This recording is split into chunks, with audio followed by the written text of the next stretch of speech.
नमस्कार। ईरान और इजराइल युद्ध के बीच अमेरिका इजराइल से पल्ला झाड़ता हुआ नजर आ रहा है। जी हाँ, अमेरिका पिछले 1 साल के युद्ध में पहली बार इजराइल के खिलाफ खड़ा हो गया है। अमेरिका ने कहा है कि अगर इजराइल ने ईरान की परमाणु साइटों पर हमला किया, अगर गलती से भी इजराइल ने ईरान पर परमाणु हमला किया, तो अमेरिका इजराइल का साथ छोड़ने में 1 मिनट भी नहीं लगाएगा। और अमेरिका ने ये सिर्फ कहा नहीं है, इजराइल को सख्त चेतावनी दी है, क्योंकि अमेरिका को अब ये लगने लगा है कि इजराइल ने बहुत बड़ी गलती कर दी है। गाजा तक, लेबनान तक, यमन तक थोड़ी बहुत गोलीबारी तो ठीक थी, लेकिन ईरान से पंगा इजराइल को भारी पड़ेगा। अमेरिका की धड़कनें इसलिए भी बढ़ी हुई हैं क्योंकि अमेरिका को डर है कि अगर अमेरिका ने ईरान से डायरेक्टली दुश्मनी ले ली तो ईरान का साथ देने के लिए रूस मिनट से पहले पहुंच जाएगा, क्योंकि रूस और यूक्रेन के युद्ध में अमेरिका यूक्रेन की तरफ खड़ा हुआ है और अमेरिका से बदला लेने के लिए रूस मिडिल ईस्ट में ईरान के पीछे खड़ा हो सकता है। और अगर ऐसा हो गया तो ईरान महाशक्ति बन जाएगा। उसके बाद इजराइल का हुक्का पानी बंद होना तय है। और अमेरिका ने अरब देशों में जो अपने 50,000 सैनिक उतार रखे हैं, अपने जहां पर पांव जमा रखे हैं, उनका भी बोरिया बिस्तर बंधना बिल्कुल तय हो जाएगा। ईरान को रूस का सपोर्ट मिलने का मतलब है अरब देशों से अमेरिका की तेल की लूट बंद हो जाएगी। यस, और अगर ऐसा हुआ तो अमेरिका की कमर टूट जाएगी और इजराइल से दोस्ती की इतनी बड़ी कीमत चुकाने के लिए अमेरिका तो बिल्कुल तैयार नहीं है। तो कुल मिलाकर दोस्तों, युद्ध में इजराइल हर तरफ से फंस गया है। हुआ ये था कि ईरान के हमले के बाद रोना रोने के लिए इजराइल ने G7 देशों की एक आपातकाल बैठक बुलाई थी। G7 देशों ने ईरान के हमले की निंदा की, लेकिन निंदा के बाद अमेरिका के राष्ट्रपति जो बाइडेन ने इजराइल को सख्त चेतावनी दी है। जो बाइडेन ने कहा है कि वो हर हाल में इजराइल का साथ दे रहा है, लेकिन अगर इजराइल ने ईरान पर परमाणु हमला किया या फिर ईरान की परमाणु साइटों पर हमला किया तो अमेरिका इजराइल का साथ छोड़ देगा।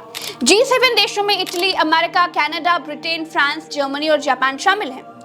दूसरी तरफ दोस्तों, इजराइल समर्थक मीडिया ये बात चला रहा है कि इजराइल लेबनान में घुस गया, लेबनान में जमीनी युद्ध शुरू कर दिया है, लेकिन हिजबुल्लाह ने इससे इनकार कर दिया है। हिजबुल्लाह का कहना है कि लेबनान में इजरायली आर्मी यानी IDF को घुसने नहीं देंगे।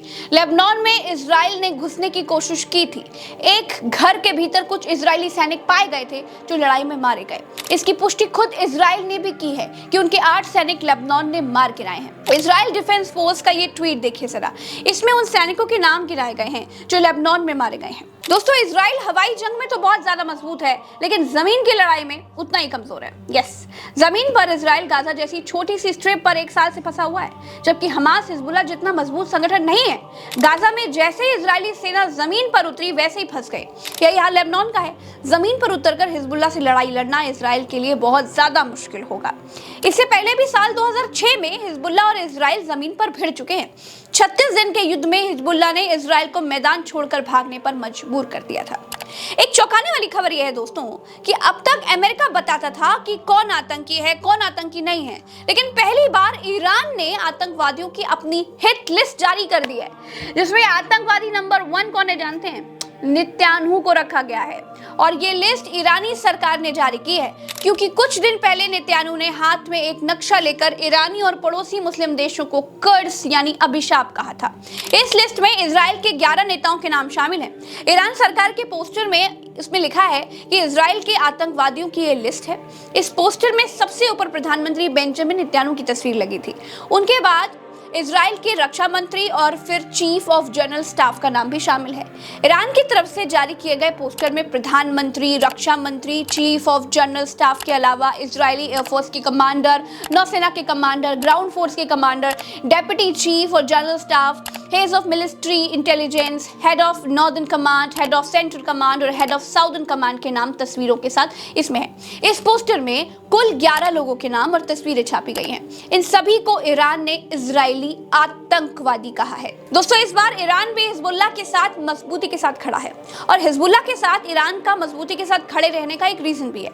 क्यों? क्योंकि हिजबुल्लाह प्रमुख नसरल्लाह और नेतन्याहू दोनों सीज फायर के लिए तैयार थे। इजराइल ने नसरल्लाह को धोखे से मारा।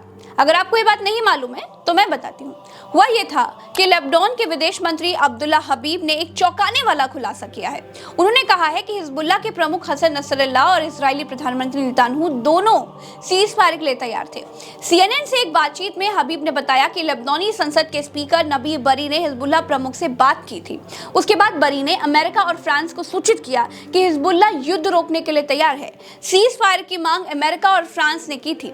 अमेरिका और फ्रांस ने मिडिल ईस्ट में बढ़ते तनाव के बीच युद्ध रोकने की कोशिशें की थी। संयुक्त राष्ट्र की बैठक में अमेरिका राष्ट्रपति जो बाइडेन और फ्रांसीसी राष्ट्रपति इमैनुअल मैक्रों ने सीज फायर की मांग की थी। हिजबुल्लाह मान गया था, नसरल्लाह भी मान गए थे, लेकिन तभी अचानक इजराइल ने बेरूत में हिजबुल्लाह प्रमुख नसरल्लाह की एक हवाई हमले में हमला कर दिया, उनकी मौत हो गई। कहते हैं ये बात ईरान को भी पता चल गई थी। ईरान के सुप्रीम लीडर ने नसरल्लाह को छिप जाने के लिए कहा भी था, लेकिन नसरल्लाह सीज फायर को लेकर के काफी निश्चिंत थे। इजराइल लेबनान के बेरूत में हवाई हमले कर रहा है दोस्तों, आम शहरियों पर बम बरसा रहा है, मासूमों को मार रहा है। आज ही बेरूत के एक मेडिकल सेंटर पर बम गिरा दिया गया। गार्जियन की खबर के मुताबिक इसमें 6 लोगों की मौत हो गई। लेबनान से हिजबुल्लाह भी लगातार रॉकेट दाग रहा है। इजरायली सरकार समर्थित एक इजरायली अखबार टाइम्स ऑफ इजराइल के मुताबिक इजराइल सरकार ने माना है कि हर घंटे 50 रॉकेट और 2 ड्रोन लेबनान की तरफ से दागे जा रहे हैं। रोज 75 रॉकेट लेबनान की तरफ से दागे जाते हैं। तो कुल मिलाकर इजराइल इस बार बुरी तरह से फंस गया है। वो भड़के हुए सांड की तरह हर तरफ सींग को मार रहा है, लेकिन कहीं कोई कामयाबी हासिल नहीं हो पा रही है। अब देखिए, गाजा से शुरू हुआ युद्ध गाजा में ही फंसा पड़ा है। गाजा में हमास से 1 साल बाद भी इजराइल जीत नहीं पाया।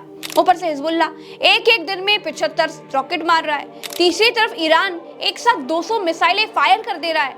चौथी तरफ यमन से हूती इजराइल की हथियार आपूर्ति बंद करने पर लगा हुआ है। पांचवी तरफ अमेरिका ने परमाणु हथियार इस्तेमाल करने पर भी इजराइल का साथ छोड़ने की धमकी दे दी है। अब सवाल ये उठने लगा है कि क्या ये युद्ध परमाणु युद्ध की तरफ बढ़ चला है। फिलहाल के लिए इतना ही, हम फिर मिलेंगे नई वीडियो में। मेरी इसमें क्या कुछ हो रहा है हम आपको लगातार बताते आए हैं और आगे भी बताते रहेंगे। आपको हमारा साथ देना है, चैनल को सब्सक्राइब करना है। हमारे लिए इतना ही, नमस्कार, जय हिंद।